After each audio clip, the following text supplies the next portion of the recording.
Have you ever passed a quiet road at night and seen a single lantern glowing, its light spilling softly into the dark? You might wonder who tends it and why it still burns long after the world has gone to sleep. At Miller's Bend, by the slow curve of an old country creek, there is such a lantern. It stands on a weathered wooden post, silvered by years of frost and rain, its flame swaying gently in the evening wind. Most folks in the nearby town say it's just an old habit, a relic from a time when travelers still walked that road. But some believe it's more than that the light keeps something alive, not a person exactly, but a feeling. Tonight, if you're willing, we'll walk down that quiet road together. We'll hear the crunch of frost underfoot, feel the cool breath of the water drifting from the bend, and watch as the lantern's glow gathers around us like an old familiar embrace. And as we step closer, perhaps we'll find what it has been guarding all these years. So settle in and let the night at Miller's Bend unfold. The morning began the way it often did in late autumn, slowly, with the pale light sliding over the ridge and into the hollow where Samuel Miller's cabin rested. The air was still, the kind of stillness that holds its breath before the day truly begins. It was not cold enough yet for snow, but the frost had crept in during the night, tracing its delicate lacework across the grass, the porch rail, and the thin panes of the cabin's windows. Samuel lay in bed for a while, listening to the faint tick of the stove cooling in the other room. He had banked the fire low before sleep, and now the scent of last night's wood smoke lingered, mixing with the faint aroma of cedar from the stack beside the hearth. He let his eyes wander over the shadows in the rafters, the soft dimness that belongs only to the hour before the sun fully rises. When he finally swung his legs over the side of the bed, his feet found the worn wool rug, a rug his wife had woven decades ago, its colors faded to the warm, muted tones of earth and sky. He paused there for a moment, toes curling into the fibers, feeling the quiet comfort of a thing made by familiar hands. It was in moments like this that time felt less like a straight road and more like a circle, looping gently back on itself. Pulling on a thick sweater, Samuel stepped to the window. The yard lay wrapped in a thin veil of mist, and beyond it, the sycamores stood bare-limbed against a soft gray sky. In the distance, he could just make out the faint glint of the creek, where it bent in a wide curve around the meadow. Miller's Bend, as had been called for as long as anyone could remember.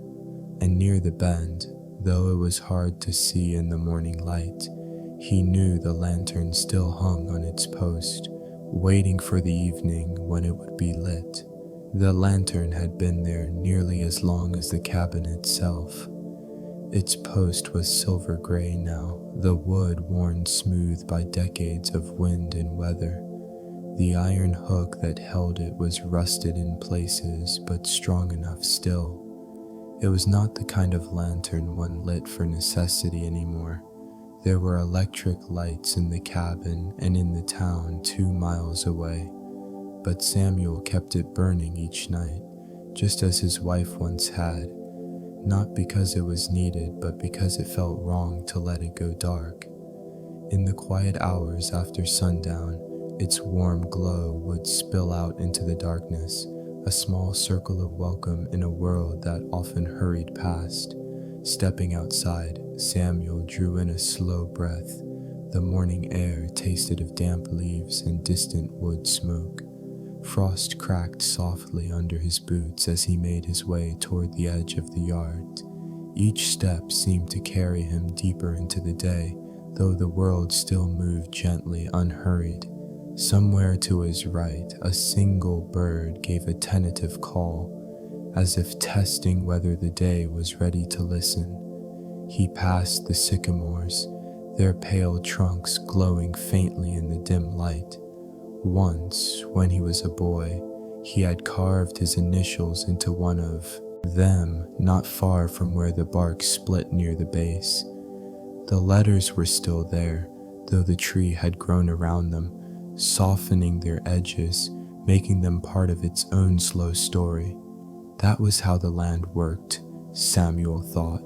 It didn't erase what came before.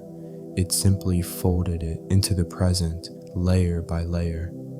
Reaching the old split rail fence at the meadow's edge, he rested his hands on the top rail, feeling the chill of the wood under his palms. Beyond the fence, the grass lay low and silvered with frost, bending under its fragile weight. The creek's voice carried across the open space, low and steady like a familiar friend speaking from just out of sight. It had been the soundtrack of his life for as long as he could remember. Through the restless days of youth, the busy years of raising a family, and now these quieter seasons of his later life, Samuel stayed there a while, letting his breath slow, letting the sight and sound of the place settle into him. He thought of how many mornings had begun this way, the patterns of light and shadow shifting with the seasons but always returning, always familiar. It was not a life full of grand events or sudden changes, but it was a life steeped in the small, steady things that make up a home. When at last he turned back toward the cabin, the mist was beginning to lift, revealing more of the bend in the creek. The lantern post stood there, just visible now, its frame catching the first touch of sunlight. It would be hours before he lit it, but already Samuel felt the quiet satisfaction of knowing it would burn again tonight, as it had for so many years, through fair weather and storm, through joy and loss. Some things, he thought, were worth keeping not because they were needed, but because they reminded you of who you were. With that thought, he stepped back onto the porch, the boards creaking softly under his weight. Inside, he would stoke the fire, put on a pot of tea, and let the day come to him at its own pace. There was no need to hurry, not here, not at Miller's Bend. Inside the cabin, Samuel eased a few sticks of split oak into the firebox and coaxed the coals with the flat of the poker. The ember bed woke in a hush of orange and deep red, then gave itself to the small flame that leaned forward to catch the kindling. He watched until the yellow took, until the wood found its voice in that quiet way good wood does, softly, like someone clearing their throat so as not to interrupt. He put the kettle on, the old black one with a handle polished by years of the same hand, reaching, lifting, pouring. The scent that rose first was faint and metallic, like rain on a nail head, and then it turned toward warmth as steam began to gather within. He moved about the room without hurry, a mug down from the shelf, a folded dish towel placed at the edge of the counter, ready to catch the inevitable drip. He pinched a measure of loose leaves from a tin and let them fall into a small basket the color of dried hay. When the kettle began its breathy whisper, he poured the water, and the tea answered with a light cloud that fogged the window just enough to soften the world. Outside, the sycamores sharpened in outline as the mist lifted so that each branch looked like a careful pencil line drawn on the morning. Samuel brought the mug to the table by the window and sat there, the way he always did, shoulders a little forward, hands around the warmth, patient with the heat. The taste of the first sip had the mild sweetness of the leaf itself, then a cool edge, as if the creek's voice had somehow found its way into the water. He let the steam rise to his face and closed his eyes. In that small, private dimness, he could hear the day more clearly. The creek running steady beyond the yard, A cardinal's bright syllable struck from the fence post, the stove's faint tick as the new wood settled into flame. He had a few tasks in mind, though he did not list them. He preferred to let them reveal themselves at a pace that fit the morning. There was a stack of wood by the shed to be turned so the oldest would come forward for winter. There was the apple crate in the cool room, with a handful of fruits that wanted to be made into sauce. There was the lantern to look over, its glass to be wiped, its wick trimmed, the reservoir checked, so that when evening fell, the flame would rise without complaint. After the tea had done its quiet work and his hands were warm through, he stood and put on his coat. Near the door, a wool cap, mended at the seam, hung from a nail. He set it on his head and paused with his hand against the jamb. He had built that door with a friend half a lifetime ago in a season when they were both quicker to laugh and quicker to lift the heavy end. The jamb had a hand-shaped shine where people reached for balance before stepping out. He pressed his palm there a moment, a habit more felt than thought, then stepped into the light that met him like water. The yard was clearer now. Frost still held to the shaded grass, but the fence rails had begun to darken as the sun ran its thin fingers along them. The sycamores stood in their winter plainness, no leaves, all architecture, and behind them, the broad bend of the creek had changed from gray to a pale, lucid blue. The water wore the morning like a shawl and flowed forward as if it were headed somewhere peaceful that it had always known. He turned toward the shed. The path had been walked so often, the grass remembered the shape of his foot, and it gave under him with that soft crunch that frost makes when it lifts and then gives itself back to the ground. The shed door opened on old leather hinges, and the smell inside had the layered comfort of practical things: dry wood, twine, a hint of kerosene from the lantern fuel can, and something faintly sweet, maybe the stored apples, maybe the grain sack, maybe just the memory of years in hands. He stood in the doorway and let his eyes adjust to the shed's particular light. Dust hung there the way dust will, not so much falling as pausing in the air to see what the day wanted. He set to the wood first. He lifted each length and turned it, bringing last summer's cut toward the front. His hands were slow but sure. The wood's weight answered him piece by piece, and his back answered the wood, and in that exchange there was nothing extra. In the quiet, he found the rhythm that makes work feel like a kind of prayer. No words, just the simple rightness of a task given enough time. Outside the open door, the creek kept to its line, as reliable as a good promise. Between the stacks, tucked in where he'd set it last spring, Samuel found a small bundle bound with cord, a square of burlap wrapped around something flat and firm. He knew what it was even before he loosened the cord, a habit of his to put off the small pleasure a moment longer. The burlap opened to reveal the lantern's spare glass and an envelope with 2 wicks folded like dry leaves. He smiled faintly at his own carefulness. The spare glass held a thinness to it that felt almost like a season of weather, cool to the touch, a little more fragile than you would think. He closed the bundle again and put it on the workbench where it would be safe until evening. In the far corner, an apple crate rested in the coolest shade. He lifted the topmost apples gently, one by one, the way you handle anything that has already given most of itself and wants only to finish well. The skin of each fruit bore the small signatures of the year: a shallow scuff from wind, a soft spot where it had leaned against another, a perfect circle where the stem had let go. He set aside the ones best for sauce, In the kitchen later, they would accept cinnamon and a little sugar, the way a tired person accepts a blanket. On a shelf above the workbench sat a tin box that had belonged to his wife. There were those who would say it was a cigar tin, and maybe it had been once, but for years it had held lengths of string, few buttons, a handful of bent nails that she never could bring herself to throw away, because you never know. He lifted the lid with care.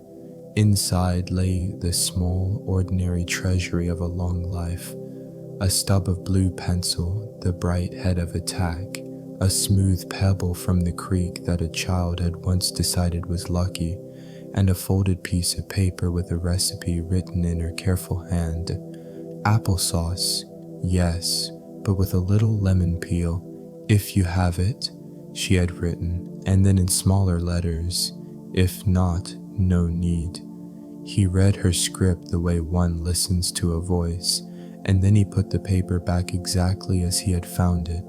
By late morning, the sun had settled into the sky with a modest confidence. It was never a brash sun this time of year. It made its way across the pasture with a certain politeness, laying itself down on the fence rails, warming a stone to its own content. Samuel carried the crate of apples to the house and placed it by the door, then rinsed his hands at the pump. The water came up cold and honest, the way water comes up when it has walked the long way through the earth. He rubbed his hands together and watched the beads of water string along the back of his knuckles and drip one by one to the porch plank. The simplicity of that small scene, light, skin, wood, water, was enough. In the kitchen, the knife met each apple with a soft note, a little thought that kept its own time. The peel came away in long red curls that slid from the blade's edge and landed in a loose pile like ribbon that had relaxed after the gift was opened. He quartered the apples, cut their hearts free, and let the chunks fall into a heavy pot. When he lit the burner, the flame rose with a quiet trust, and the room took on the warm expectation of something good about to happen in a plain way. While the apples softened, he set a small cloth on the table near the window and brought down a heavy jar of cinnamon. He did not measure with spoons, he measured with the memory of taste and the habit of his hands.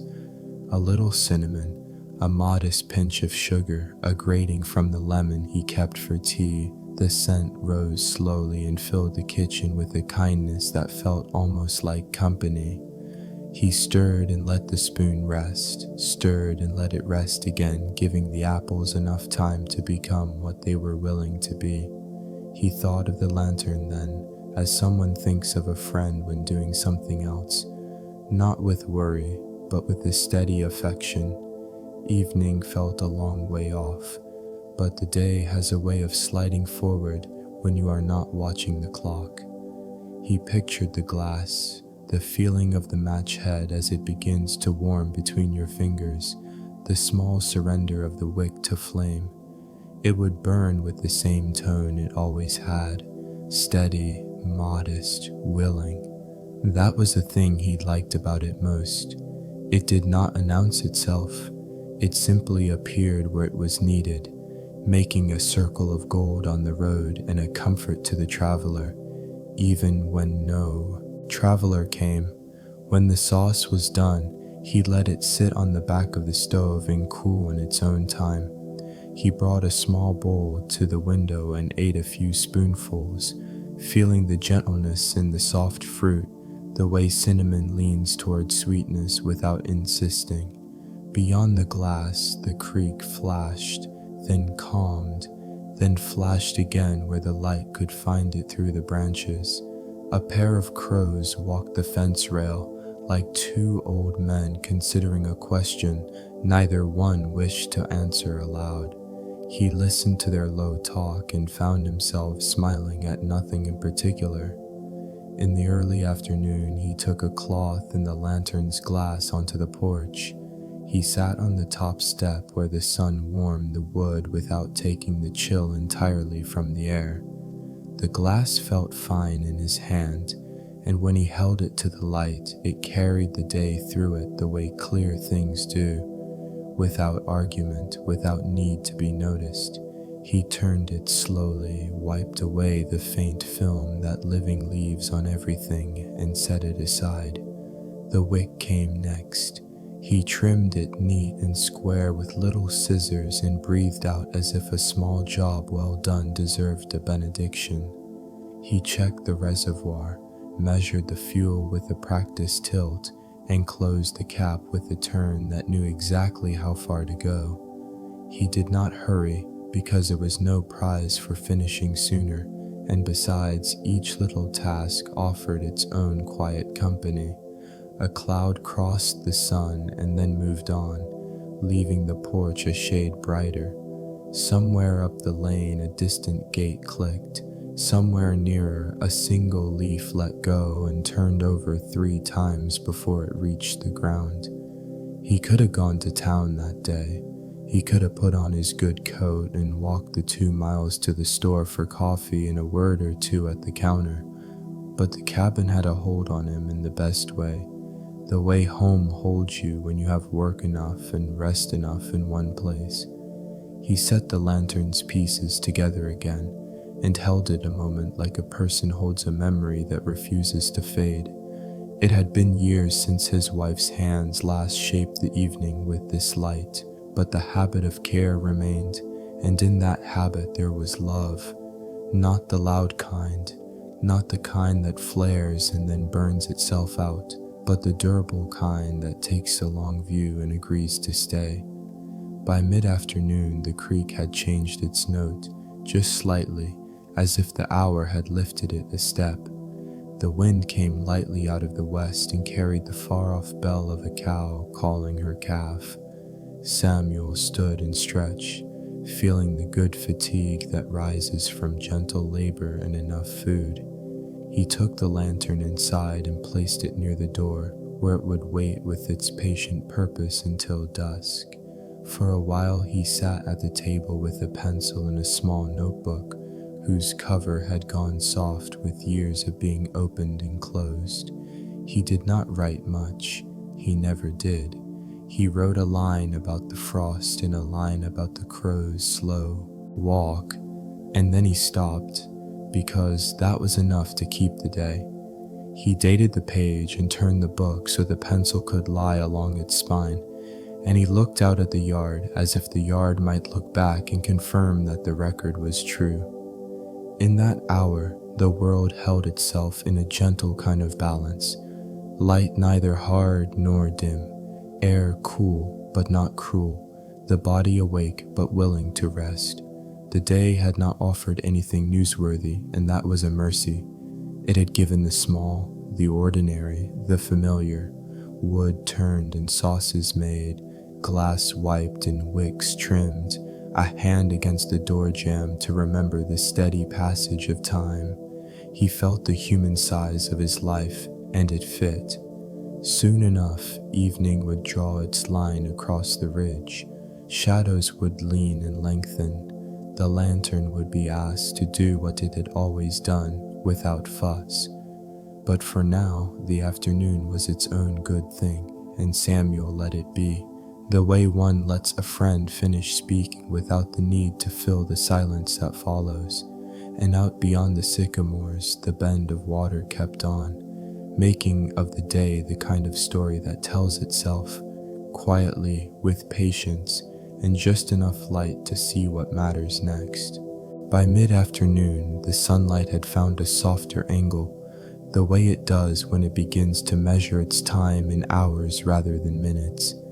The air had taken on a kind of stillness again, though not the stillness of early morning. This was the settled calm that comes after a day's small labors, when the hands have been busy, but the mind has stayed quiet. Samuel sat for a while on the porch, his elbows resting on his knees, looking out over the fence toward the meadow. The frost had long since retreated into shadow, leaving the grass darkened and damp, and in places glints of water clung to the blades like the last notes of a song. The sycamores stood motionless, their pale trunks catching what remained of the sun's reach.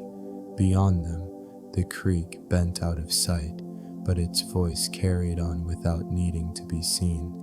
He thought of the hours behind him. The wood turned, the apples cooked down to their soft cinnamon warmth. The lantern glass cleared to its honest brightness, and felt no urgency to add more to the list. It was enough to have tended these things.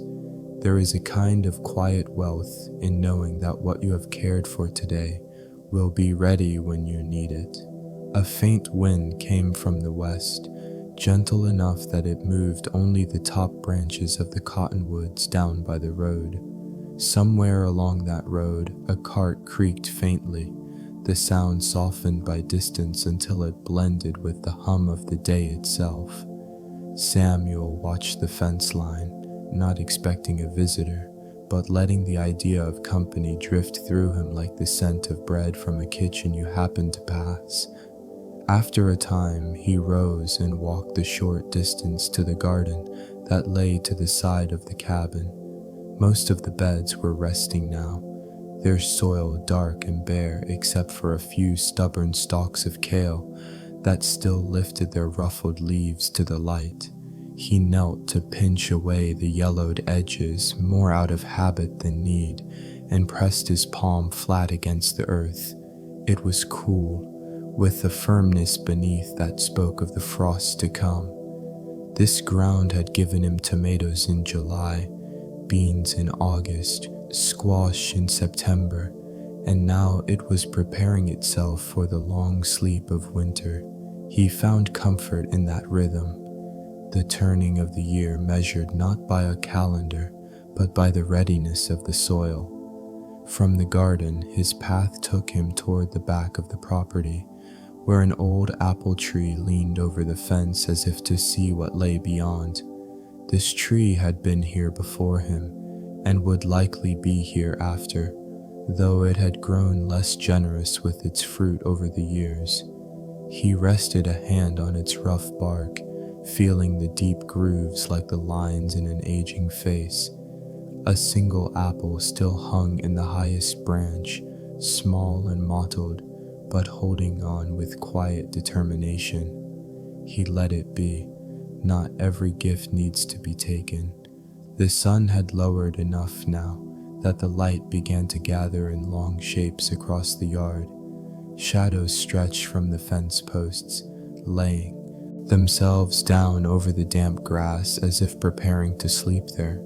The air cooled in a way that made the breath visible, each exhale a brief cloud that drifted and vanished.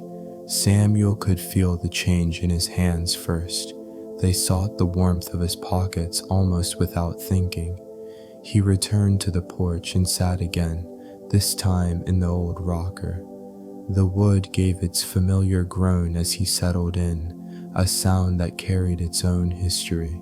He rocked slowly, the way one might when cradling a child, though here it was the hour itself he seemed to be holding.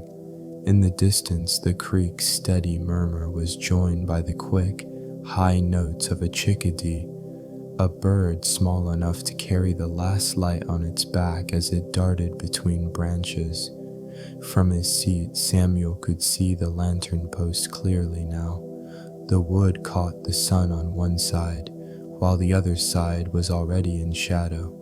It stood there with the patience of something that knows its moment will come, and that the waiting is part of the works. He thought of the many evenings he had walked out to meet it, match in hand, the glass cool at first and then warm as the flame took hold. That act, so small, so ordinary, had become one of the surest markers of the day's passing, a hinge between the labor of daylight and the quiet of night. Before long, he would stand up, take the lantern from its hook, and carry it to the porch to light. But not yet. There was a pleasure in letting the evening approach at its own pace, in watching the light thin gradually until the flame would seem a natural extension of the dusk. He leaned back in the rocker and let his eyes wander over the shapes the day was leaving behind. The way the fence rails looked darker against the field, the soft edges of the sycamores where the sky met their branches, the pale shimmer of the creek where it caught the last low fire of the sun. Somewhere a dog barked twice and then was quiet. The wind shifted slightly, carrying the faint smell of smoke from a chimney he could not see. The temperature dropped another small degree, enough to make him think of the tea left in the pot on the stove. He would pour a cup soon, wrap his hands around it, and take it out to the lantern when the time came.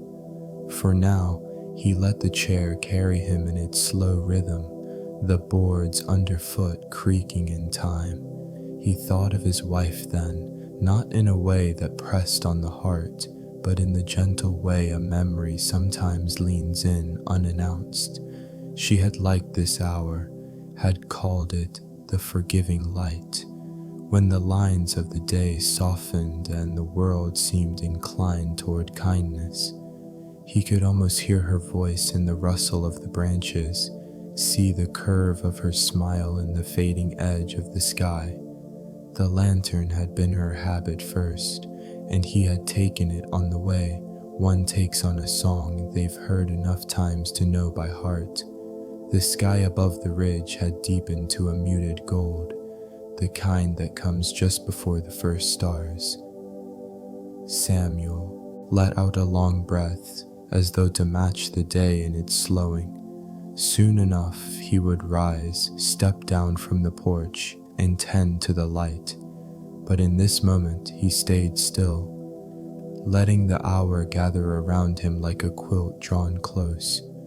The creek spoke on, the wind turned another page in the trees, and the lantern waited steady in its post for the hand that would bring it to life.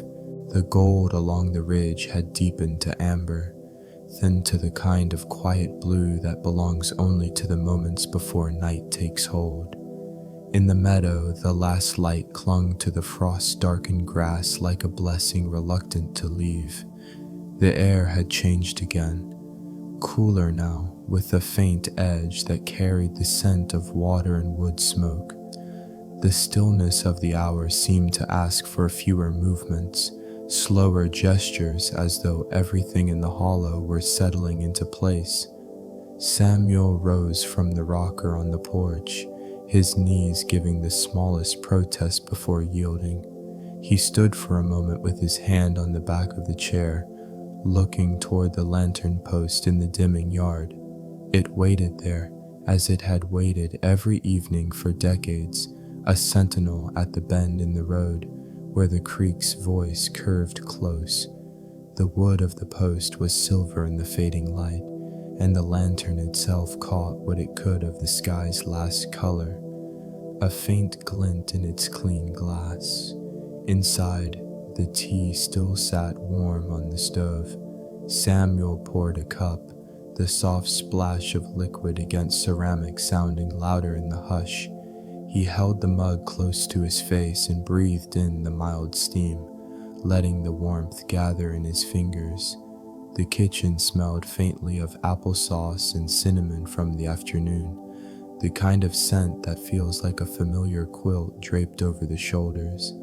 He moved to the door and stood in its frame, looking out as he took a slow sip. The first evening star had appeared above the ridge, small but certain, and the sky around it was turning the deep blue of well-worn denim. A single bird crossed that sky, its wings a silhouette against the fading light, moving toward the dark line of the woods. It was time. On a small shelf by the door rested the lantern's bundle, the polished glass, the trimmed wick, the reservoir filled just enough. Samuel lifted it with both hands, the metal cool against his palms. There was a certain weight to it, not heavy, but solid, the kind of weight that reminds you it was made to last. He stepped out onto the porch, each board beneath his boots giving a faint, familiar creak. The yard lay open and waiting, its shape softened by the encroaching dusk. He walked slowly toward the post, the lantern in one hand, the mug of tea in the other. The ground had cooled enough that a thin crispness had returned to the grass, and in the dim light each step seemed to find its own rhythm. The creek murmured to his right, the sound more distinct now that the other noises of day had quieted. Somewhere upstream, water slipped over a cluster of stones, making a sound like a soft voice repeating a single word. When he reached the post, he set the mug down on the flat top of the lower rail. With his free hand, he unhooked the lantern and brought it close. He felt for the small tin of matches in his coat pocket, the same tin he had carried for years, its lid dented from use. The rasp of match against striker was a sound both sharp and comforting, a bright spark in the stillness. The flame caught, small and steady, its light gilding the curve of his fingers. He touched the match to the wick, and for a moment the flame hesitated as though deciding whether to stay. Then it took hold, drawing up the fuel, growing into a warm, even glow. The glass caught the light and gave it back gently, spreading it in a soft circle that reached out to the edges of the yard. Samuel replaced the lantern on its hook, the metal fitting into place with a quiet certainty. He stood there a while, one hand resting on the post, the other wrapped around the mug of tea. The lantern's light swayed slightly with the movement of the air, and in its glow, the frost at the edge of the road sparkled like a scattering of tiny stars.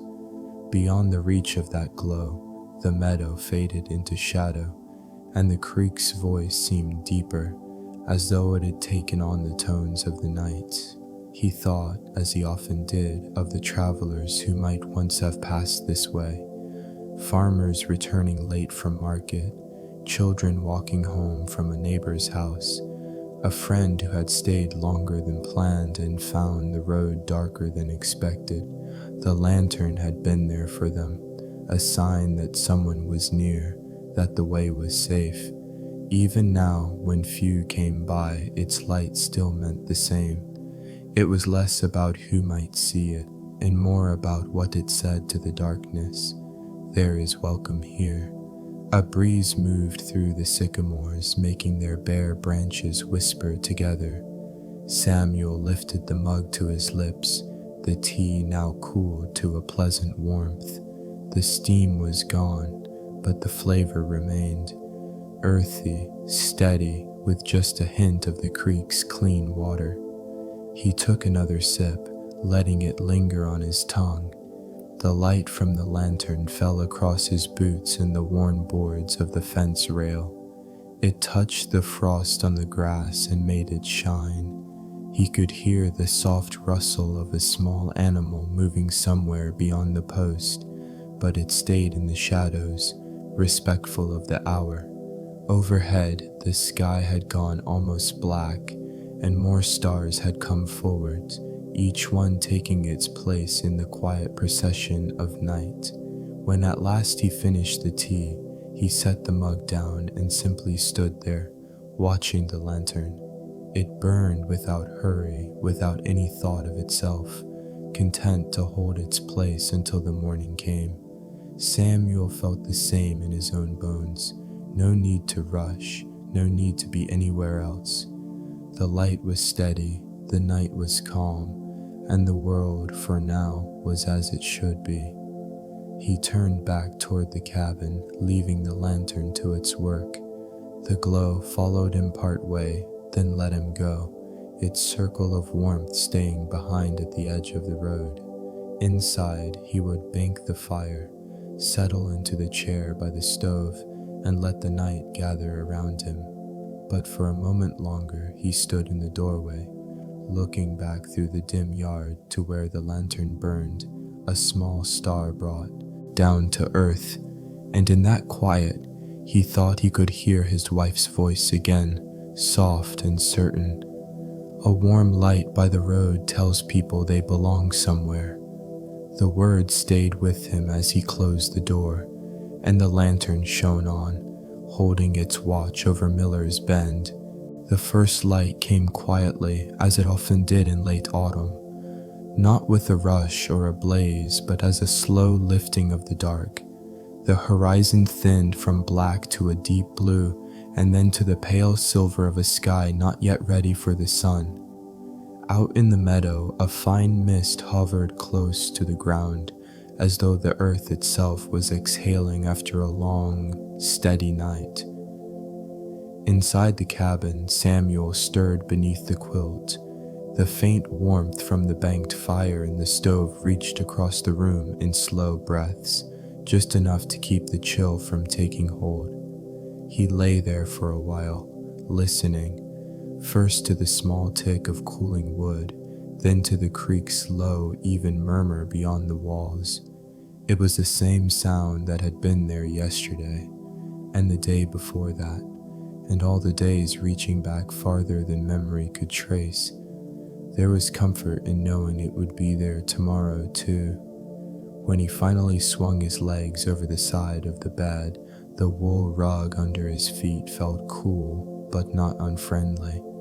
He sat a moment, rubbing his palms together, watching the shapes in the half-light, the chair by the stove, the shelf with its jars of tea leaves, the small table by the window. Nothing had moved in the night, except for the shadows that had shifted with the moon. The stillness was a kind of kindness.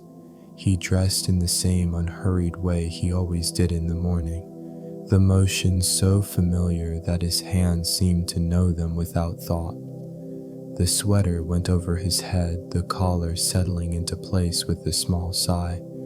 Boots were pulled on and laced loosely, enough to walk the yard but not yet to worse.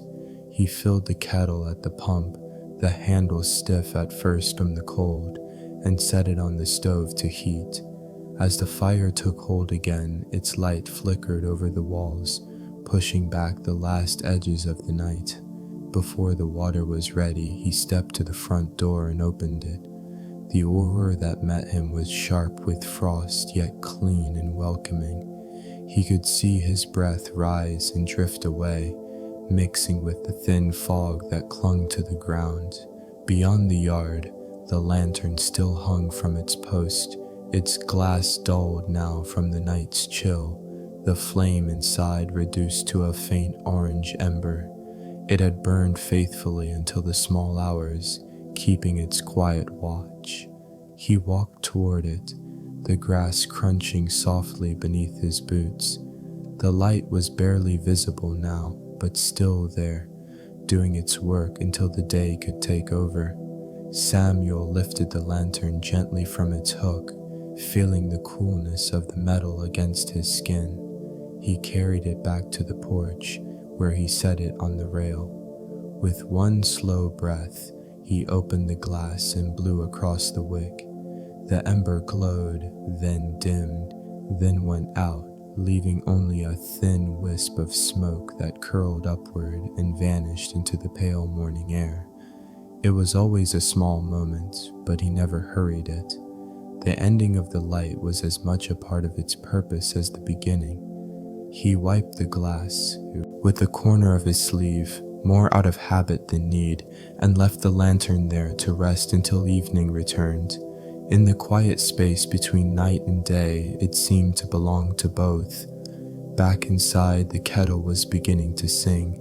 He poured the water over the tea leaves and watched the steam rise, curling into the cool air of the cabin. The scent was soft and green, filling the room in a way that made it feel inhabited again after the long hours of sleep. He took the mug to the table by the window and sat, cradling it in both hands. Outside, the mist was lifting, revealing the meadow in slow pieces. The fence line first, then the bare branches of the sycamores, and finally the curve of the creek catching the day's first light. He drank slowly, letting the warmth move through him. A pair of sparrows landed on the rail outside, their feathers puffed against the cold. They hopped and turned, pecking at something too small for him to see, then lifted off together toward the far edge of the field. Their wings made no sound you could hear, but their motion was enough to stir the air. After the tea was finished, Samuel pulled on his coat and stepped outside again. The day was opening now, light reaching further into the corners of the yard. He walked the fence, checking the rails where frost had gathered overnight. The wood was damp, darkened and cool to the touch. By the bend in the fence, he paused to look toward the creek. It ran clear and steady, the surface broken here and there by small ripples where stones lay just beneath. The sound was different in the morning, lighter somehow, as though it were speaking to the sun directly. He took the path down toward the water, his boots leaving dark impressions in the thawing grass. At the edge, he crouched and dipped his hand in. The cold was immediate and complete, but it felt alive, pulling the sleep from his bones. He cupped some of the water and let it spill back, watching the ripples widen and fade. On the far bank, a squirrel moved along a fallen log, stopping to look at him before disappearing into the brush. Standing there, Samuel thought of the day ahead. There was a wood to be brought in, a loose shutter to tighten, and perhaps a loaf of bread to bake if the mood struck him. But none of it pressed. The work would wait, as it always did. The morning was for noticing. The way the light slid over the water, the sound of a woodpecker starting its day somewhere in the trees, the faint scent of damp earth where the frost had melted. When he returned to the cabin, the lantern still sat on the porch rail, catching more of the sun now. Its glass reflected the pale blue of the sky, and in that reflection, he could almost see the hour itself. Clear, gentle, unhurried. He touched the top lightly as he passed, a silent promise that it would burn again when the day was done. Inside, the stove hummed with a steady heat. Samuel hung his coat by the door and sat once more at the table. The house felt balanced between the tasks of the day and the memory of the night just gone. He let his hands rest, palms open on the wood, and looked out at the bend in the creek. The light had fully taken the meadow now, but somewhere in the quiet of that morning, he could still feel the lantern's glow. Not in the eyes, but in the heart. The day had unfolded gently, the kind of midweek day that never quite pressed itself forward. By late morning, Samuel had finished bringing in a small stack of wood, brushing the chips from his sleeves as he stepped back into the mild sunlight. The frost had melted hours ago, leaving the ground soft underfoot, though here and there in the shaded spots by the fence, small patches of white still held on. After a simple lunch, bread, a slice of cheese, and the last of the apple sauce, he had taken his chair out to the porch. From there, the view was the same one he had seen for years. The open sweep of the meadow, the pale skeletons of the sycamores, the line of the creek curving away toward the road. The air carried the faint scent of leaves breaking down in the ditch, a smell that was not unpleasant but spoke quietly of the seasons turning. Samuel sat with a book open in his lap, though he had read only a few lines. It was enough, sometimes, to hold the book, to let the weight of it rest against his palm, and know that the words were there if he wanted them. His gaze drifted more often to the meadow, to the way the wind moved across it like an invisible hand smoothing the surface. It was the sound of a cartwheel on the road that drew his attention next. A steady, deliberate creak, not hurried, not strained. The road lay beyond the bend and down a gentle slope, so that he could hear it before he could see the traveler. He closed the book and set it on the table beside him, leaning back in the chair as the sound drew closer. In a few moments, a figure appeared at the bend, a man in a worn brown coat, leading a small cart pulled by a patient gray mule. The cart held 2 sacks, tied and settled into the corners, and a covered crate. The man's steps were unhurried, as though the road was his companion rather than his task. When he saw Samuel on the porch, he lifted a hand in greeting, and Samuel returned it with a nod. The man stopped at the gate and rested a hand on the mule's neck.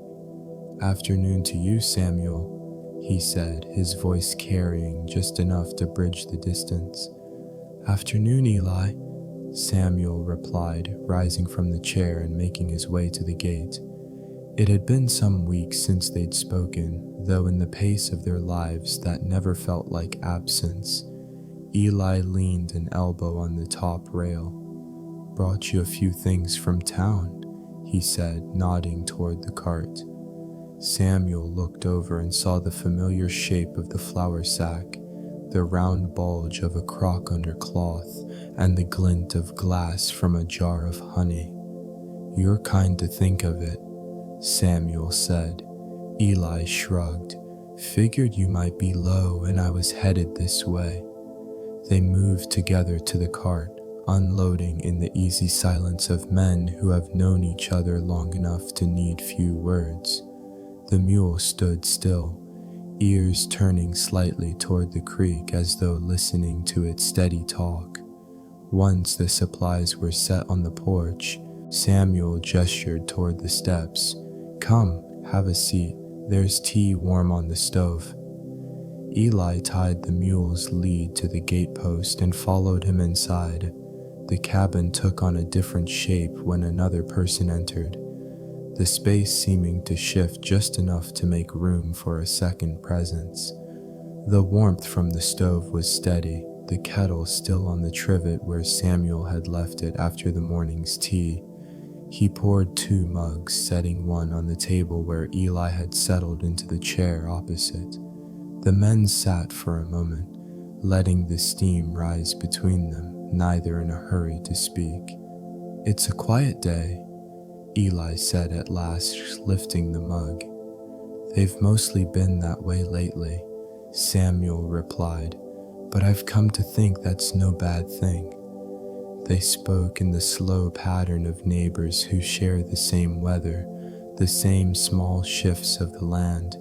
Eli told of a fence post giving way in the last windstorm, of a fox sighted near the chicken coop, of the store in town getting in a shipment of fresh oranges for the holidays. Samuel listened, adding a word here and there, but mostly letting the conversation be what it was, an exchange of the small truths that tie one day to the next. After a while, Eli glanced toward the window, where the light was beginning to lower. "You'll be lighting that lantern soon," he said, a faint smile in his voice. Samuel nodded. "Every night. I can't say why exactly. Habit, I suppose." Eli leaned back, his gaze following Samuel's to the post outside. "I've passed it on nights when the road felt longer than it should. It's a good thing to see. Tells you you're close to home, even if it's not your home." The words sat between them for a moment, carrying their own weight. Samuel felt them settle deep, like a stone placed carefully in the right spot.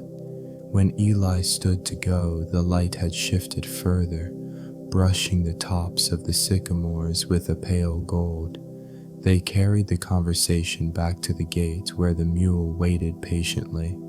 Eli climbed onto the cart, gathering the reins loosely in his hands.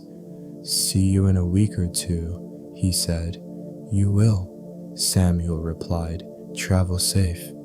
The cart creaked into motion, turning onto the road, the sound fading slowly around the bend. Samuel stood at the gate a moment longer, watching the dust settle in the cool air. Then he turned back toward the cabin, passing the lantern post on his way. The glass caught a faint glint of the fading day, and he knew it wouldn't be long before he brought the light to it again. The thought was not a duty, but a quiet assurance, a reminder that the circle of the day would close as it always had, with the glow of the lantern spilling into the night, steady and sure at Miller's Bend. Toward evening, the sky thinned to that quiet blue that always comes after a clear day, the color of an old enamel bowl. The ridge took its time letting go of the light. A pale stripe lingered there, then slipped behind the trees with the politeness of a guest who knows when to leave. Along the creek, the first faint mist gathered, rising from the water's cool breath and laying itself low over the grass as though the earth were drawing a shawl across its shoulders. Samuel brought the lantern out a little earlier than usual, not to light it yet, but to set it on the porch rail and look it over. The glass he had cleaned the other day needed nothing. It reflected the sycamores in a dull, friendly way, as if they were standing closer than they were. He checked the cap, turned it once more to feel the rightness of its thread, and then left the lantern there while he went inside for a sweater. The wool smelled faintly of cedar and of the drawer where it had slept the summer through. When he came back out, the evening had moved a fraction further along. The shapes in the yard had softened. The fence rails were darker on their undersides, and a line of sparrows kept their own counsel in the hedge, quiet but not unfriendly, as birds become at the edge of night. Down by the bend, the water spoke in its same even voice. It had not learned many new words over the years, and that suited Samuel just fine. He stood a long while like that, one hand on the porch post, the other resting on the lantern's handle, until the first small star cleared the ridge. He struck the match and brought the flame to the wick. The lantern answered with a small, honest glow that never seemed to hurry itself into brightness, but simply became what it was meant to be. The light fell across the yard and caught the thin rims of frost beginning, here and there, on the grass. Moths found the circle almost at once, modest little creatures no bigger than a fingernail, flicking in and out of the glow like thoughts that had come to rest. He carried the lantern to the post and hung it there. Its presence leaned into the road without insisting on anything, a wordless assurance offered to the traveling dark. Then he returned to the porch and took his place on the top step, settling into the wood's remembered curve.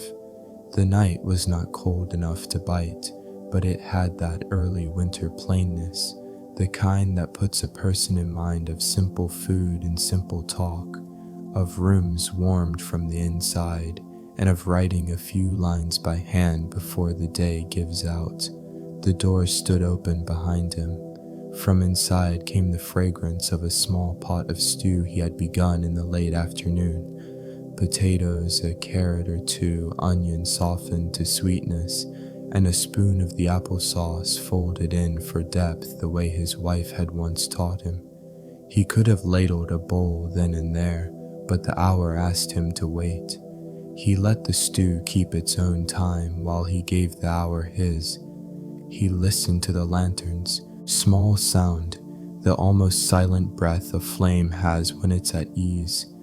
His thoughts moved further down the road than his feet needed to.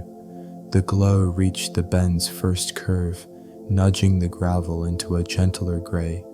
He remembered, unhurriedly, the people who had paused there over the years in the lantern's little country of light, the way a person remembers not by dates or names but by weather, by the tone of a voice, by a coat color against a certain evening sky. There had been a November long ago, it must have been the year the creek froze in a single night, when a young school teacher had come up the road at dusk with a small suitcase. She had been new to the county then. He and his wife had seen her stop at the post as if asking the lantern itself what to do next. They had stepped out and waved her in, and she had come to the porch with that careful step people use when they do not want to be any trouble. They had fed her stew and handed her a blanket for the night, then taken her on to the parsonage in the morning. She had taught in the one-room schoolhouse for 4 winters, and each autumn after that, even when she had long since married and moved 2 counties over, a postcard would find its way to their box, the picture side lit by a lighthouse or a harvest field, still teaching, still grateful for the warm light at the bend. The cards had stopped some years back, but the gratitude itself had not. It lived in the habit of hanging the lantern. He thought too of late summer evenings when boys coming back from the river would walk a little more slowly once the light appeared. They would not say anything. Boys don't, not at that age, but their steps would measure themselves differently for a dozen yards or so, and when they crossed the pool of light they would, every one of them, turn their faces a fraction toward the porch as if to be counted. He had counted them in his way, not with numbers but with a kind of quiet blessing that asked nothing in return. And he remembered a night it rained without anger, a long, steady rain that made a gray lace out of everything. A farmer from over the ridge, caught out later than he liked, had stood under the sycamore and adjusted the collar of his coat while the lantern drew a bright oval on the road. Samuel's wife had passed a cup of coffee down the path in the good enamel mug and called out for him to bring it back whenever. He had placed it on the porch rail the next morning before dawn, rain having washed the night clean, and for years after that they had traded favors across the ridge without keeping books. "I saw your light last night," he would say, on his way to market. "It sits good on the road." All these came and went in Samuel's mind the way moths came and went within the lantern's modest radius. No one story insisted on itself. They were all part of the same plain truth. The light did its work whether anyone was looking or not. He took that in with the steady breath of a man who had lived enough years to know that most of what can be depended upon asks for no attention at all. After a while he rose and went inside. The stew had settled into its warmth. He filled a small bowl and carried it back to the porch, eating there with the spoon held loosely, blowing across the bowl now and then. The stars had come forward quietly while he'd been remembering. Their pattern was the same as always, though every year he seemed to notice a different corner of the sky. An owl called from somewhere beyond the creek, and far up the road the faintest click told of a gate being latched. It comforted him that other hands moved in the evening, tending to other small closures. When the bowl was done, he set it on the step beside him and reached for the tin box that lived on the near shelf. The hinge had a small complaint and then agreed to open. Inside lay the bits and pieces that time accumulates, string and a handful of nails, yes, but also the bundle of postcards tied with twine. He took them out and, as he had done other nights, thumbed the edges with his thumb like a man counting the season's seed. He didn't read them through. He only glanced at a word or two on each. Thank you, warm light, belonged. The handwriting changed across the years, but the message did not. He set the cards back, closed the box, and rested his palm on its lid. For a long time he simply listened. The lantern breathed. The creek worked its patience. The porch boards remembered his weight without complaint. There was a goodness in being one man in one small place whose evening did not require him to be larger than he was. A fox crossed the far edge of the yard then, just where the grass thinned toward the road. It moved like a sentence finishing neatly, not hurried, not made nervous by its own shadow. For an instant the lantern found the animal's eyes, and they shone in that way eyes do, bright with the reflection of what they aren't. Then the fox slipped through the fence as if the rails had parted to let it pass. Samuel stood and walked down the path to the post. He checked the lantern's hook by habit more than need, making sure the weight sat true. He cupped a hand at the glass, not touching, only feeling for heat, the kind of warmth that can be sensed even in the cold. The flame was a small citizen of the night, obeying its own laws, offering what it had to give without thought of what would be asked tomorrow. He spoke aloud then, though there was no one to hear but the trees. "You've done well," he said, not to the lantern only, but to the hour, to the day behind it, to the half-century of evenings that had attached themselves to this one. His voice did not trouble the dark. It folded into it, the way a note folds into the measure and makes it whole. Back at the steps, he drew the door almost closed and leaned one shoulder against its frame, looking a last time at the road. He could see just far enough to know what mattered. Past the glow, the gravel merged into the accustomed dark. You could walk that way and be fine. You could turn back toward the house and be fine. A person didn't need to choose loudly. He liked that about the place. Inside, he would write a line in the small notebook, something true enough to tether the day when it floated into tomorrow. Lantern hung early, thin mist on the meadow, a fox at the fence, unafraid. That would be enough. Then he would bank the fire, rinse the bowl, set the spoon to dry with its handle pointed the way he liked, and sit a few minutes longer in the chair while the stove ticked itself toward sleep. When he at last drew the door in, he left it notched open an inch, an old habit for the first part of the night, as if to let the house and the outside finish their sentence. The lantern kept its circle. The moths continued their small appointments. The creek guaranteed the hours with its quiet, deliberate grammar. And from the shelf by the window, the tin box held its modest history, ready to remind him, when he needed reminding, that he and the road and the light had been companions a long time. Up the ridge, a faint wind turned the sycamore's branches and made a soft talk of the leaves that had not yet fallen. The stars, fixed and patient, looked down on Miller's Bend in the impartial kindness that belongs to the sky. This was the way of things, a flame where a flame belongs, a man where a man belongs, night doing what night does best, making of the day's sharp edges something a person can sleep against. Samuel rested his hand on the inside latch and let the quiet say its piece. Tomorrow would come the way tomorrow always comes to a place that had made a habit of welcome.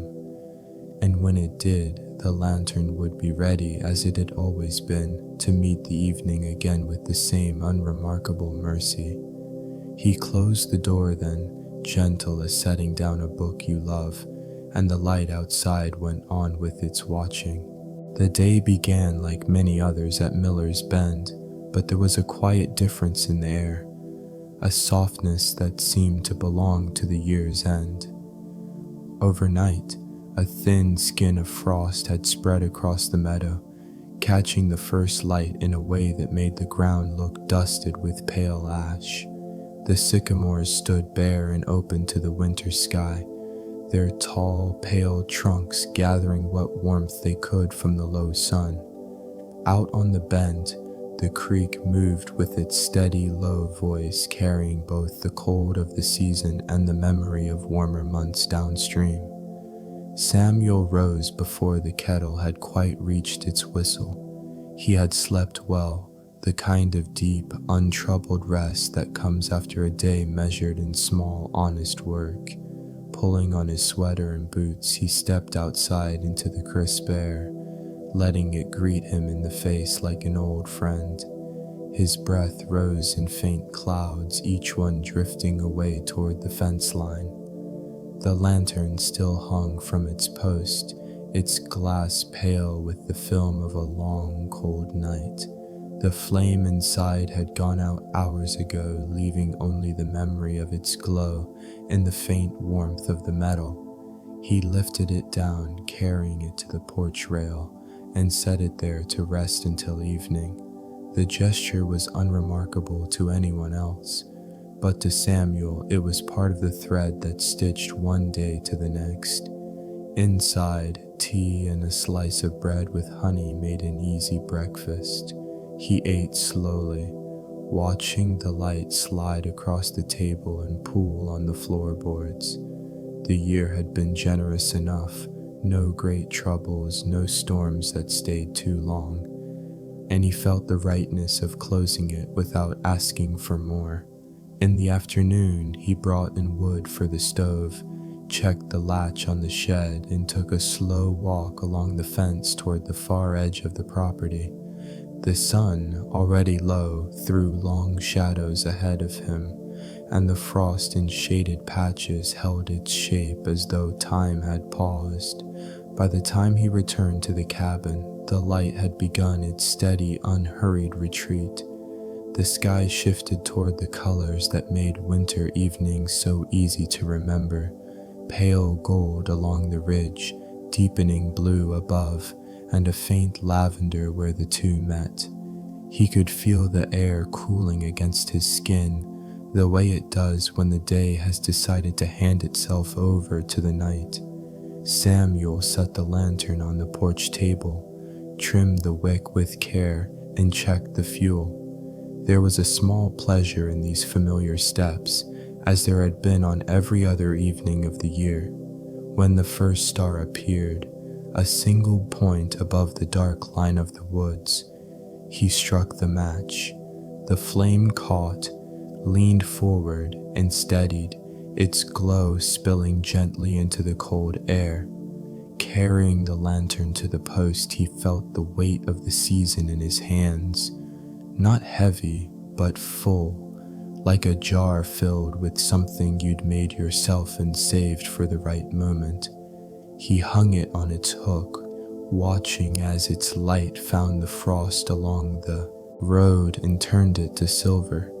The circle of warmth reached just far enough to touch the beginning of the bend, as it had every night, year after year. He stood there longer than usual, listening to the creek's quiet talk and the occasional creak of the fence as it adjusted to the cooling air. The light swayed slightly in the breeze, and in that small motion, Samuel saw the whole of what he had kept, not just a lantern burning in the dark, but the welcome it carried, the constancy it promised, for neighbors passing late, for travelers unseen, for himself most of all. In his mind came the voice of his wife, as clear as if she were standing beside him. A warm light by the road tells people they belong somewhere. He let the words settle into the evening, unhurried and complete. The stars began to gather, each one taking its place without fuss.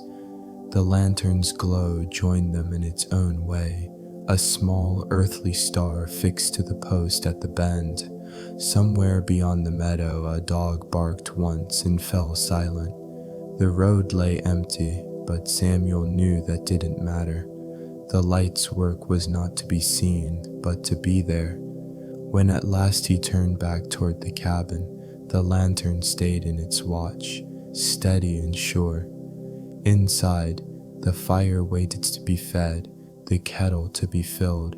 He would end the day as he had ended so many before, with warmth at his back, the sound of the creak through the open inch of the door, and the knowledge that outside, the bend in the road was lit. Tomorrow, the new year would begin. There would be more frost, more evenings, more matches struck. The days would come and go as they always had. But tonight, the year closed in the same light it had so often known. The glow of the lantern at Miller's Bend, holding its quiet place in the long, kind dark. The night had settled early, as it always did in the deep of winter. By the time Samuel stepped out to check the lantern, the world beyond Miller's Bend was already draped in a blue so deep it felt almost tangible. The kind of blue that asks you to be quiet without saying a word. The flame inside the glass burned steadily, a small ember of warmth against the wide, cold dark. Frost glimmered along the fence posts, catching the lantern's light as though each nail head had been tipped with silver. He had just turned to go back inside when he heard it. Not the quick steps of someone in a hurry, but the slow crunch of boots on frozen ground. They came from the bend in the road, from the direction where the trees closed in and the creek curved out of sight. It was not common for anyone to pass this way after dark, and not in winter, but the sound carried no urgency. It was the sound of someone arriving the way snow arrives, steadily, without fuss.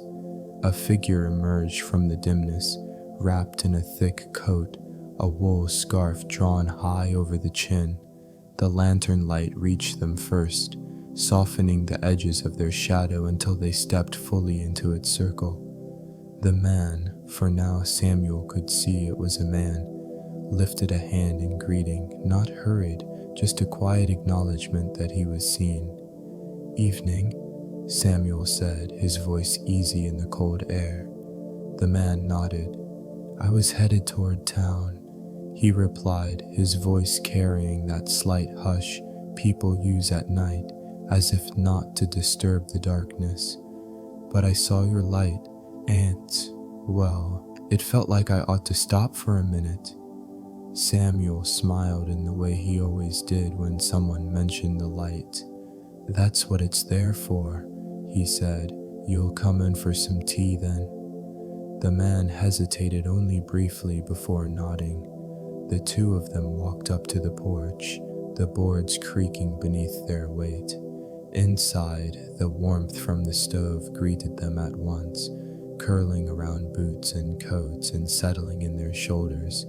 Samuel poured water into the kettle, the familiar hiss and sigh filling the quiet between them. The man's name was Thomas. He had been on the road since morning, carrying a canvas satchel that now leaned against the chair beside him. The tea arrived, dark and steaming, and they sat across from each other, the table between them marked with small scratches from years of use. Thomas wrapped his hands around the mug before speaking again. "It's been a while since I've seen a light like that by the road," he said.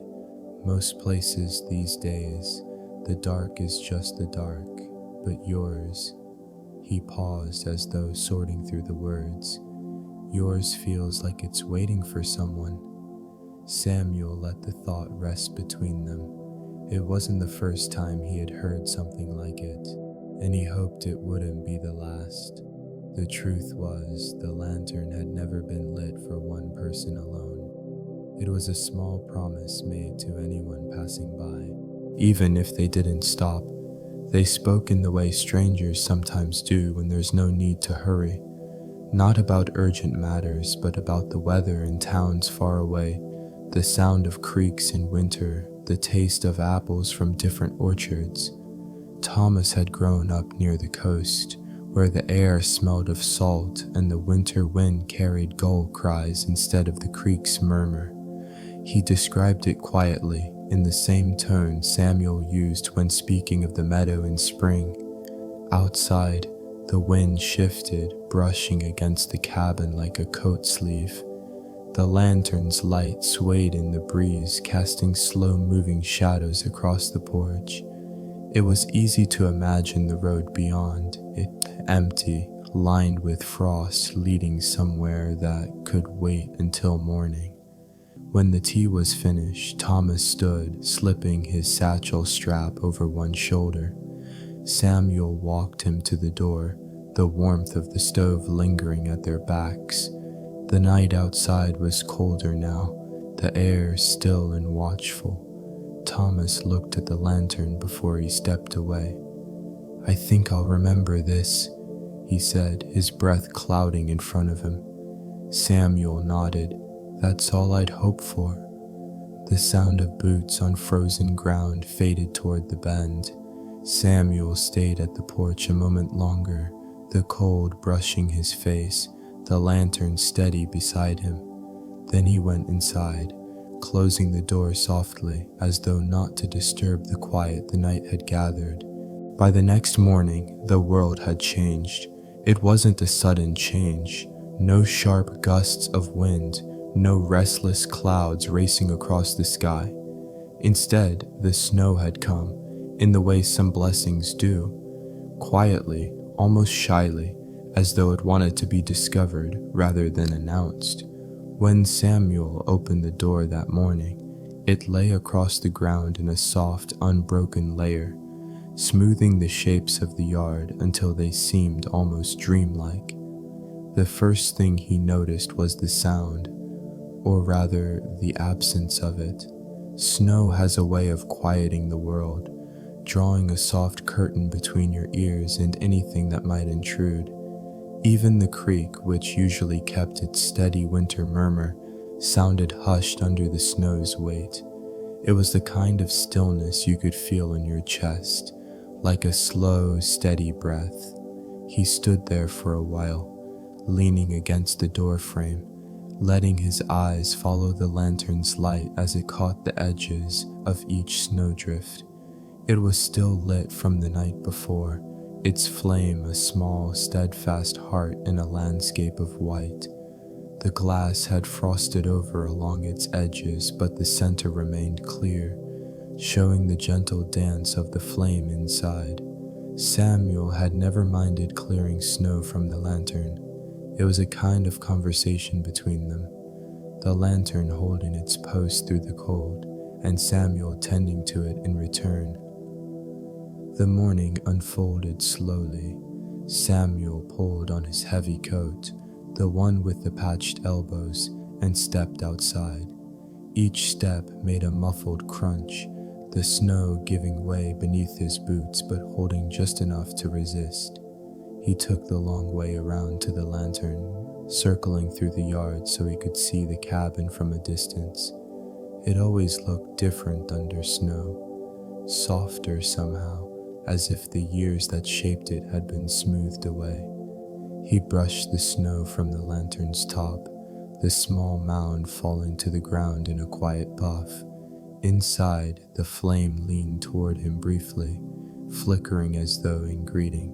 It was strange, he thought, how a light could feel like company, not in a loud or demanding way, but in the same manner a faithful dog rests beside your chair without needing to be noticed. The rest of the morning belonged to small tasks. He brought in firewood from the shed, pausing every so often to look out across the field. The sycamore near the bend stood bare, its branches etched black against the pale sky. Each limb held a dusting of snow, like a memory you didn't know you still carried. Somewhere nearby, a single bird called, just one note, clear and solitary, then silence again. Inside, the kettle sang softly as he prepared tea. He carried the cup to his chair by the window, the one worn smooth on the armrests. From there, he could see the road leading away from the bend, though it was almost invisible under the snow's cover. It was a strange comfort, knowing it was there even when hidden, like the way you know spring is waiting beneath winter's cold. Hours passed in that easy way they sometimes do, when there's no need to mark them. The light shifted from the pale gold of morning to the cooler tones of afternoon. Shadows lengthened, stretching across the snow in slow motion. Samuel read for a while, an old book of essays he had read so many times he could almost recite the passages, then set it aside to simply watch the day.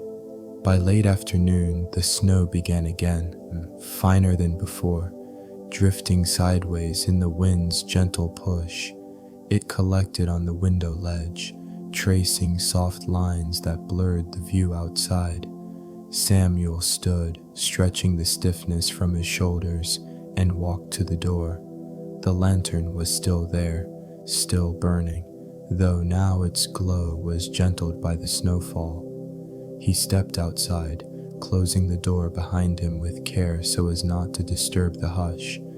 The cold met him, clean and bracing.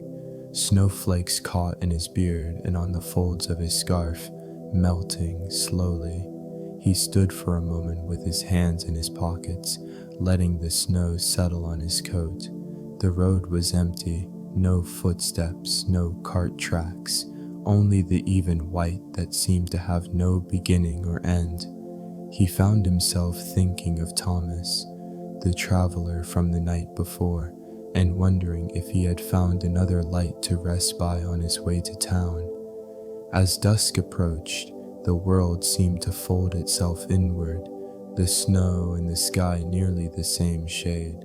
Samuel lit the lamps inside, their golden glow spilling through the windows. From outside, the cabin must have looked like a small ember in the winter's palm. He left the lantern to its watch, certain that somewhere in the stillness, someone might be comforted just by knowing it was there.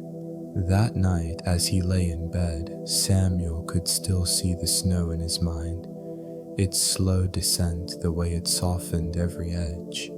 He closed his eyes, breathing in the quiet it had left behind, and let sleep come as gently as the snow itself.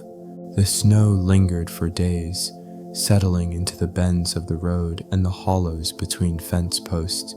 It became part of the landscape in a way that made Samuel feel as though it had always been there, as though winter had quietly claimed the bend as its own. Each morning he would check the lantern first, brushing away the fine layer of frost on the glass, and then tend to the small rhythms that kept his days steady. Firewood brought in and tea made, letters stacked neatly on the desk, though there were none to send. One of those mornings, with the light still pale and the creek muffled under its icy skin, Samuel found himself standing before the old bookshelf. It wasn't so much a decision as it was a drifting, his feet carrying him there while his mind wandered elsewhere. The shelves had been with him for decades, their wood darkened by years of sunlight and lamplight. Every book had its own weight, its own memory of when it was last opened. His hand paused over a worn volume of essays, the spine softened from use. He had read it many times before, but the comfort of its familiar words was like the warmth of an old sweater. You reached for it without thinking. When he opened it, a small slip of folded paper slid from between the pages, drifting to the floor like a leaf falling from a branch. He bent slowly, picking it up with care. The paper was yellowed, its edges softened by time. It had been folded twice, once lengthwise and once across, the creases still holding. For a long moment, he simply held it in his palm, feeling the faint texture of the paper under his fingertips. There is something in the way it had been folded, deliberate but not hurried, that made him certain it had been placed there with intention. He unfolded it at the table by the window, where the daylight could reach it fully. The handwriting was delicate, the ink faded to a soft brown. It began without a name, as though the person receiving it would have known instantly who it was from. It's snowing this morning, the kind of snow that makes the world feel smaller and kinder. I thought of you when I saw it and wondered if you were watching the same sky. I keep the lamp lit by the window the way you used to in case you might find your way back one day. Samuel read the words twice, then a third time.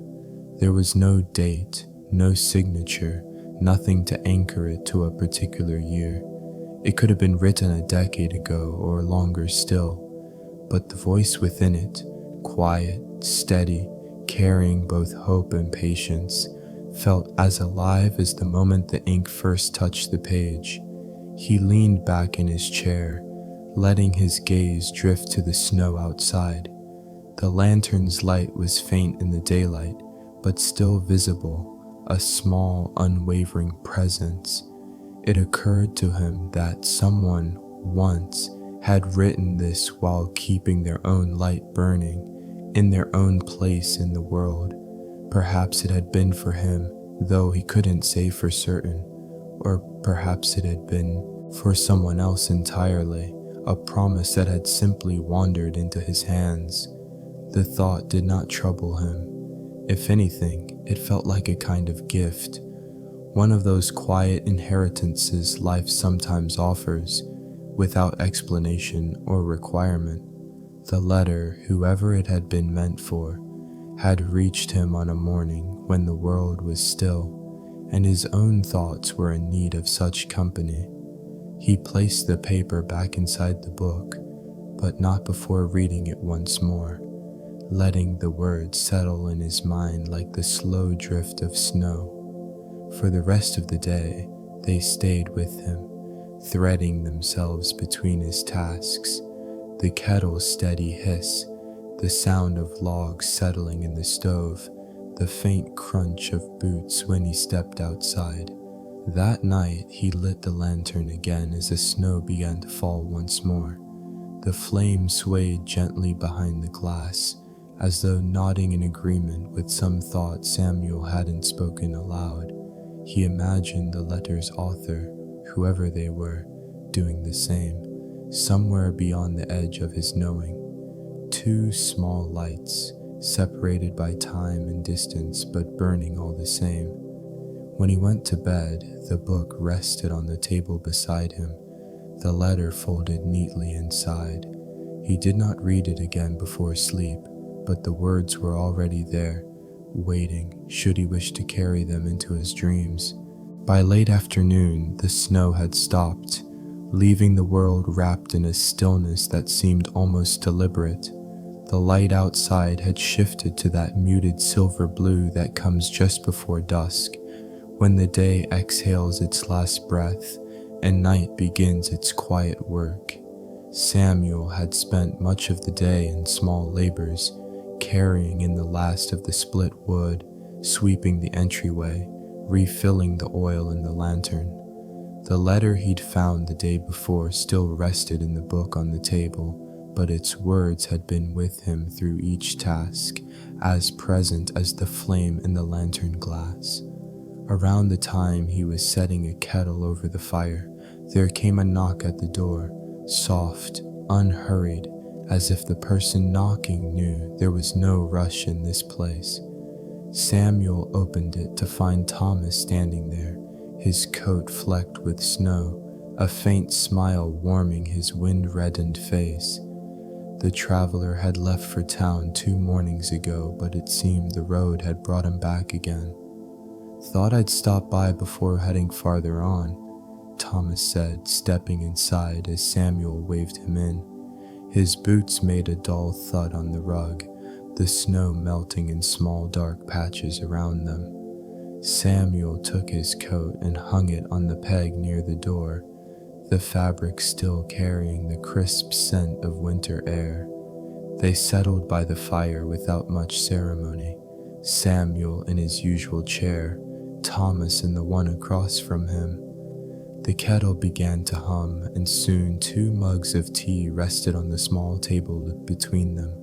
The fire's glow painted their faces in amber tones, the wood snapping occasionally as if adding its own voice to the conversation.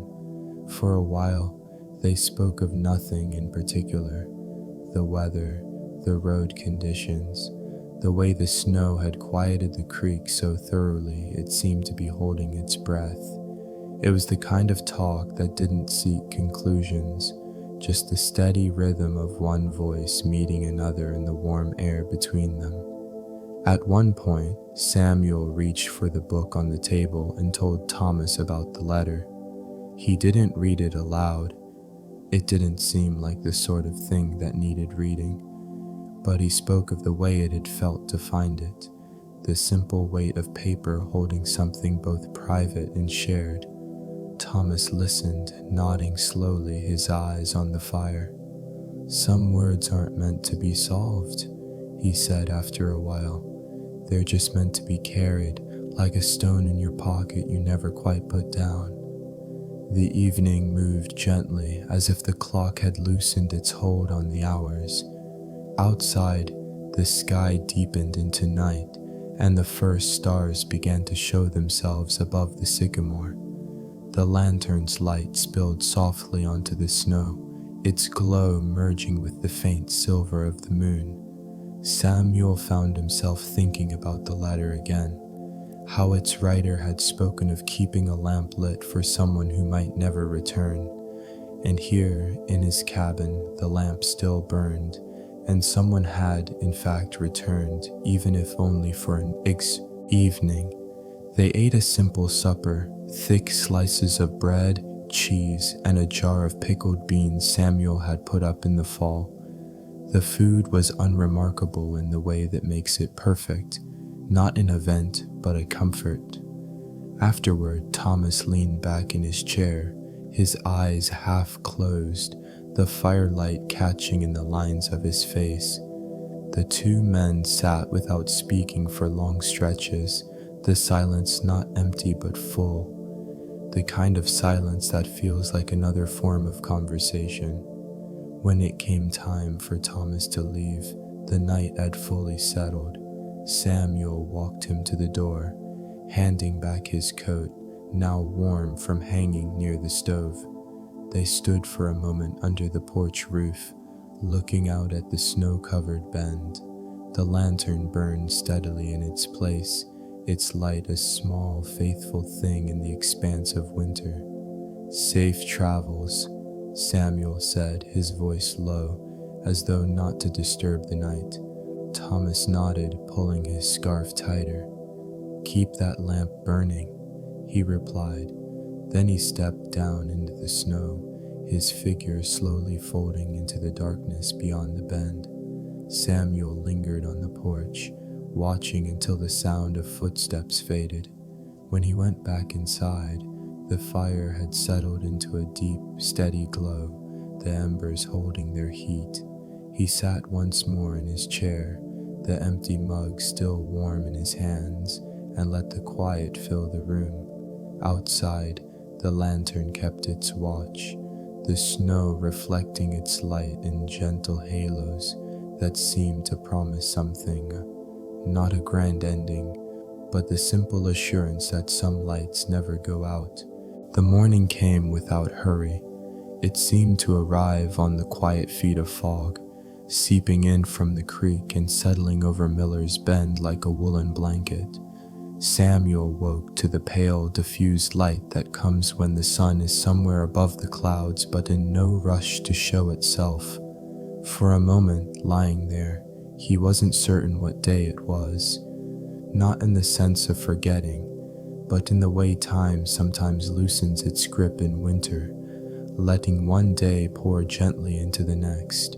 He dressed slowly, pulling on his thick wool sweater, its elbows thinned from years of wear. The air inside the cabin was cool, but the coals in the stove still held a soft red glow from the night before. He added a few pieces of wood, listening to the faint sigh as they caught, the flames beginning to whisper again. The mug he'd left on the table still held the faint scent of tea, a reminder of Thomas's visit the night before. Samuel's eyes lingered on it, the way one lingers on footprints in fresh snow, the sign of someone having been there, passing through, leaving a trace that would slowly fade but not be forgotten. He stepped outside with his boots unlaced, feeling the crunch of the thin ice crust that had formed overnight. The fog was thick enough that the bend in the road disappeared entirely. The sycamore was only a pale shadow in the distance. Even the lantern's glow seemed softer, folded into the mist as though it belonged there.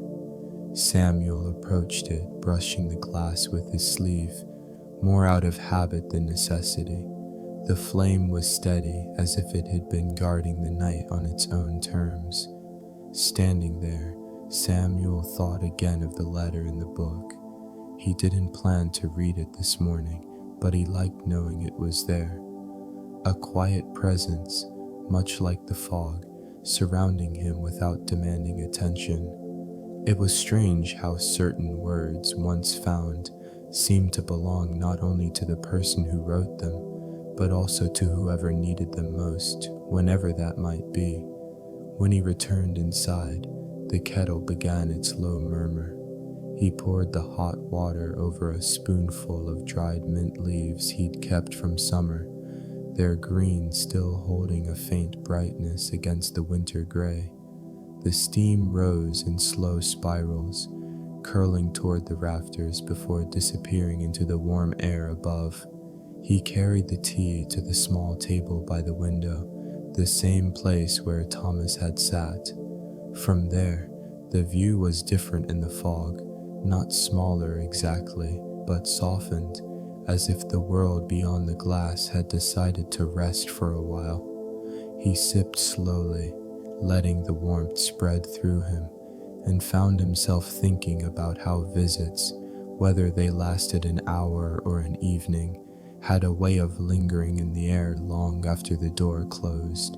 The fire popped softly in the stove. Somewhere beyond the fog, a crow called once, its voice carrying and then fading into the stillness. Samuel leaned back in his chair, his hands around the mug, feeling that rare and particular kind of peace that comes not from excitement or change, but from the steadiness of things as they are. Before long, the fog began to thin, pulling back in slow, uneven threads. The road reappeared first, then the low fence, and finally the full shape of the sycamore. The lantern's light seemed stronger now, though perhaps it was just the contrast of day against its steady glow. Samuel thought he might walk down to the creek later, see how the ice was forming along its edges. But for now, he stayed by the window, letting the morning unfold at its own pace. There was no need to hurry it along. Some days were meant to be lived as gently as they arrived, and so he sat, the fog retreating, the tea cooling slowly in his hands, and the quiet of Miller's Bend holding steady, as if the whole bend knew the value of moving slowly through the hours, carrying forward the warmth of the night before. By mid-morning, the fog had lifted enough to show the familiar curve of the path leading toward the creek. Samuel decided to put on his coat and step outside, the notion not so much a decision as a gentle leaning in that direction, the way one's hand might drift toward a warm mug on a cold morning without thinking.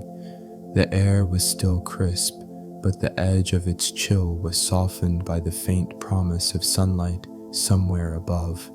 He walked slowly, boots pressing into the patchy snow, leaving behind neat impressions that broke the unmarked whiteness. The sound of each step was muffled, as though even the ground was intent on keeping the morning quiet. From the cabin, the lantern's glow was still visible, small but persistent against the pale day. Samuel liked knowing it was there, marking the place he would return to. The sycamore stood ahead, its pale trunk catching what little light the sun was willing to offer. Up close, the bark showed its familiar patchwork, cream, gray, and the faintest olive green, like an old quilt that had been pieced together over many seasons. Samuel reached out to lay his hand against it, the surface cool and faintly rough beneath his palm. He remembered doing the same as a boy, on summer days when the bark was warm, and the leaves overhead sifted the light into moving patterns on the ground. Beyond the tree, the land sloped gently down toward the creek.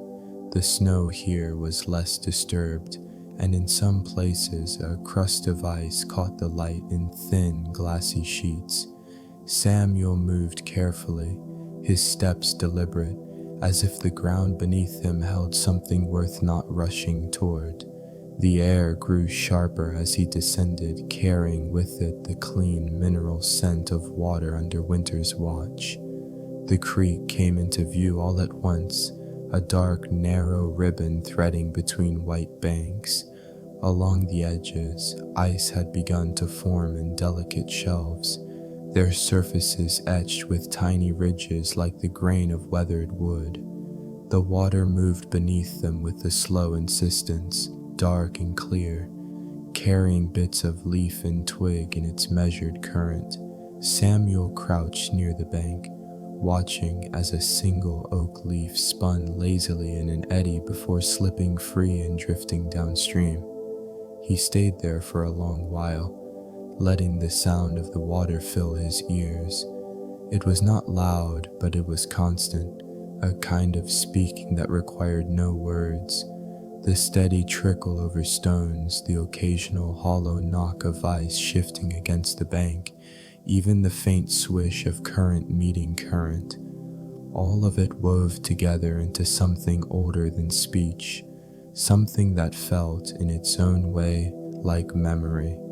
His gaze followed the curve of the creek as it bent out of sight.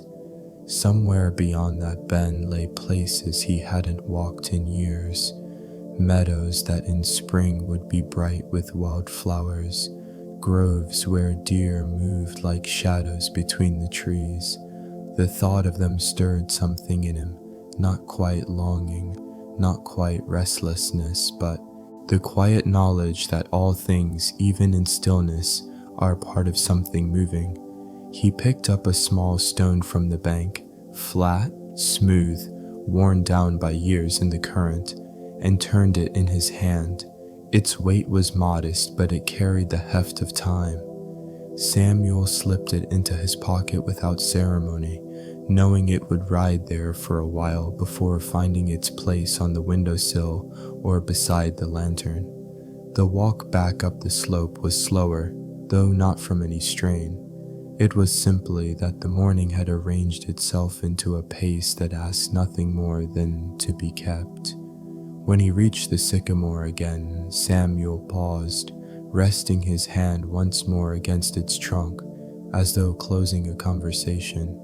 From there, the cabin looked as it always did, small, steady, a shape that belonged to the land as much as any tree or stone. He stepped onto the porch, brushing the snow from his boots before going inside.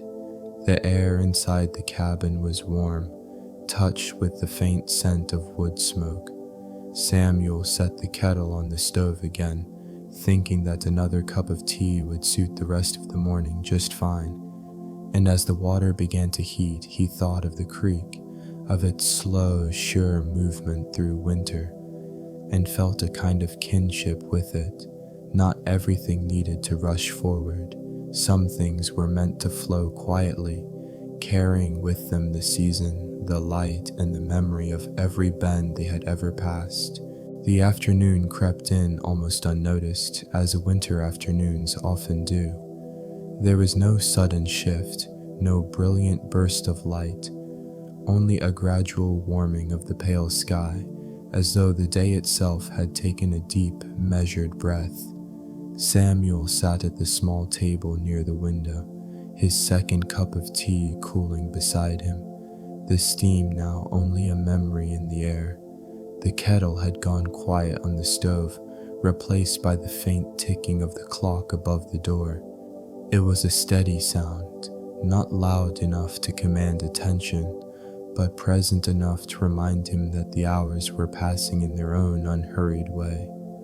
Through the window, the fog had entirely given way to a soft winter sun, and the light now fell across the room in long, pale strokes, touching the edges of the shelves, the worn boards of the floor, and the arm of his chair. Samuel rose slowly and crossed to the old wooden chest in the corner. It had belonged to his father, and before that to his grandfather. a box that had carried seeds, tools, and in later years, letters tied together with faded string.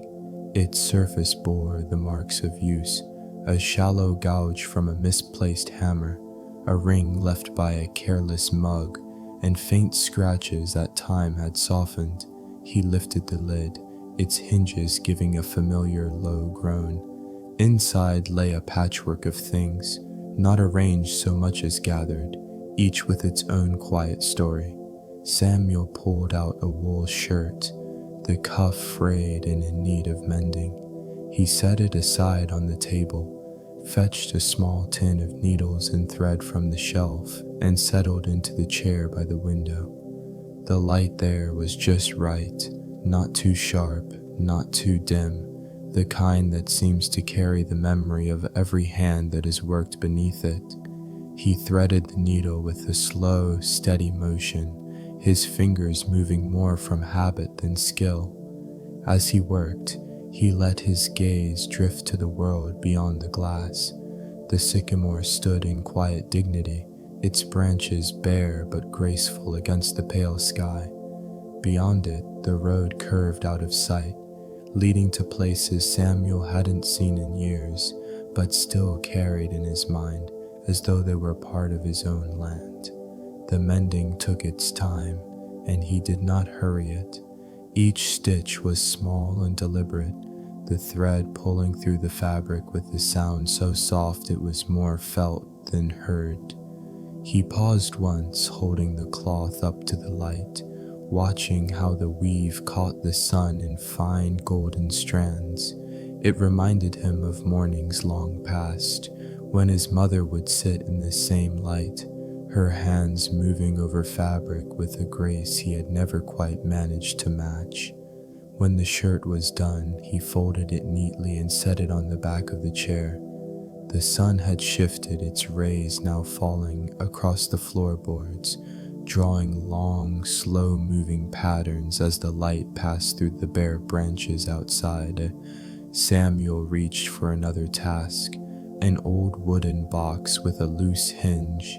He fetched a small screwdriver from the drawer, the metal cool in his hand, and worked at tightening the screws until the lid opened and closed without complaint. It was not work that needed to be done today or even this week, but there was comfort in tending to such things. Each small repair felt like a conversation with the past, a way of saying, "I see you still, and you are worth keeping." In a world that often hurried to replace what was worn, Samuel preferred to care for what had already stood the test of time. By the time he finished, the light had deepened to a honeyed gold. It poured across the table, warming the grain of the wood, and pooled in the corners of the room where shadows began to gather. Samuel sat back, resting his hands in his lap, and simply watched the afternoon slip toward evening. From somewhere beyond the cabin came the faint caw of a crow, carried on the cold air.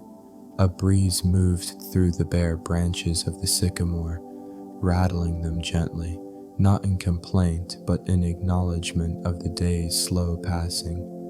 The lantern on the porch, still unlit, caught a sliver of the sun's last light in its glass. Samuel thought about lighting it soon, though not just yet. There was still a little daylight left, and he wanted to sit with it until it faded on its own. Some things, he believed, were best left to finish themselves without interruption. So he stayed there, the room growing softer around him, the warmth of the stove at his back, the quiet weight of a well-spent afternoon settling into his bones. The mended shirt, the tightened hinge, the way the sun had moved across the floor. These were not grand accomplishments, but they were enough. And in their quiet way, they filled the day with a completeness no hurry could improve upon. By the time Samuel rose from his chair, the last of the sun had already slipped below the trees. The light that remained was not the bold gold of afternoon, but a softer, silvered hue, stretching itself across the bend like a thin quilt. Shadows pooled at the edges of the yard, blending into the quiet that always seemed to arrive ahead of nightfall. Samuel moved toward the small cupboard beside the stove and took down the box of matches. It was an old box, the paper worn at the corners, the faint sulfur scent rising as he slid it open. He held it loosely in his hand for a moment, as if the act of lighting the lantern deserved a pause, a moment to take in the stillness before breaking it with the faint scratch of a match. Outside, the air had turned sharper, carrying the clean scent of cold water from the creek. The sycamore's branches reached upward in quiet silhouettes, each one holding the memory of leaves long gone. The porch boards creaked beneath his boots, the sound familiar and unhurried, like the voice of an old friend acknowledging his presence. The lantern hung from its hook, just as it had for years, its glass cool beneath Samuel's touch. He opened the small metal door, the hinges giving a soft, tinny sigh. Inside, the wick waited, trimmed neatly that morning, ready to catch the flame. Samuel struck the match against the side of the box. The sound was quick, almost bright against the evening hush, followed by the gentle bloom of fire at the tip. He lowered the flame to the wick, and it caught with a quiet eagerness, the small light flaring before settling into a steady glow. For a moment, he simply watched it, the way one might watch a sleeping child, not because anything was needed, but because it felt right to be there in its presence. The lantern's light spread outward, brushing the porch rail, the edges of the steps, and the first few feet of the yard. It didn't push back the night so much as invite it closer, giving shape to the darkness without trying to chase it away. In that balance, between light and shadow, warmth and chill, Samuel felt the particular peace that came from knowing both had their place. He closed the lantern door gently and stepped back, his breath rising in faint clouds. The glow in the glass reminded him of evenings long ago, when his father would light a similar lantern before walking down to the barn. Back then, Samuel had thought the light was for finding one's way. Now he understood it was just as much for marking a place, a way of saying, "Here we are, and here we will be when you return." From the porch, he could see the road curving away into the dark, the gravel path catching small fragments of the lantern's light. Somewhere beyond the bend, a dog barked once, the sound carrying and then fading into the night air. The creek murmured faintly in the distance, a low and steady song that had been the same for as long as Samuel could remember. He lingered there for a while, leaning against the railing, the wood cool beneath his palm. The lantern's glow swayed slightly in the breeze, casting small shifting shadows that danced along the porch boards. There was no rush to go back inside. The night could be met on its own terms, here between the warmth of the cabin and the openness of the world beyond. When at last he stepped back into the house, the air inside felt warmer, the scent of the stove's fire wrapping around him like a blanket. He set the matchbox back in its place, knowing he would reach for it again tomorrow evening and the evening after that. The act was simple, but in its repetition, it had become more than a task. It was a way of keeping time, a reminder that each day, no matter how quiet, had its own worth. Samuel sat again at the small table, looking out through the window at the steady light outside. The lantern glowed there like a small promise, holding the darkness gently at bay, and as he watched it, the edges of the day seemed to smooth themselves out, leaving only the quiet, the warmth, and the steady truth of home. Night came as it always did, not with a sudden drop, but in slow layers, like a quilt being drawn up over the world. The sky deepened from gray to a soft, endless blue, and then into a darkness so gentle it seemed to carry the scent of wood smoke and river water. The lantern at the bend kept its small circle of light, patient and steady, as if it had always been there and always would be. Inside the cabin, Samuel moved through the familiar rhythm of evening. He closed the shutters part way, leaving just enough space to see the glow outside. The stove hummed with its low, steady heat. A single chair creaked softly as he settled into it, the sound part of the house's own breathing. He let the day drift back to him, the fog in the morning, the walk to the creek, the way the cold air had sharpened his senses. Each moment carried its own weight, but none asked for more than quiet attention. Samuel had learned that was enough, to notice, to be present, to let the hours find their own way. On the table beside him lay a book he had not finished, its pages marked by a thin scrap of cloth. He opened it, not so much to read as to rest his eyes on words he already knew, letting them meet him the way an old friend might, without expectation, without the need for newness. The lines were simple, speaking of gardens and rivers, of seasons turning, of the patience that comes from tending to the same patch of earth year after year. From somewhere far off, an owl called into the dark, its voice low and even, as if answering some question no one had thought to ask aloud. The creek's murmur came steady through the window gap, a sound that had been with him for decades, changing only in the small ways water always changes. Never quite the same, never entirely different. He rose after a time to refill his cup. The tea had cooled, but he poured a little hot water over the leaves, breathing in the faint green scent that rose again, softer now, but still familiar.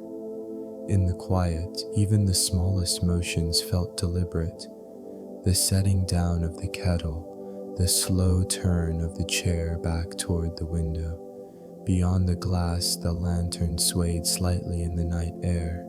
Its light was not enough to reach the sycamore, but it touched the porch rail, the first stones of the path, and the faint mist lifting from the ground. That small reach of light was all it needed. A boundary marked, a welcome kept. Samuel thought of the visitors who might pass in the weeks to come. A neighbor bringing eggs, Thomas returning with another book, perhaps no one at all. It didn't matter. The lantern would still be lit, and the bend would still be here, holding its quiet shape in the curve of the road. He set the cup down and leaned back, letting the warmth from the stove find its way into his bones. There was no hurry toward sleep. It would come in its own time, as it always had. For now, the night was enough. The steady glow outside, the breath of the fire, the soft stretch of hours between now and dawn, and in that quiet, with the lantern keeping its watch and the darkness gathered close but gentle, Samuel closed his eyes. The bend, the creek, the sycamore, the porch, all held their places, and the world seemed, for a while, exactly as it should be. And so, as the lantern's glow rests quietly against the dark, we leave Samuel at Miller's Bend, wrapped in the simple peace of nightfall.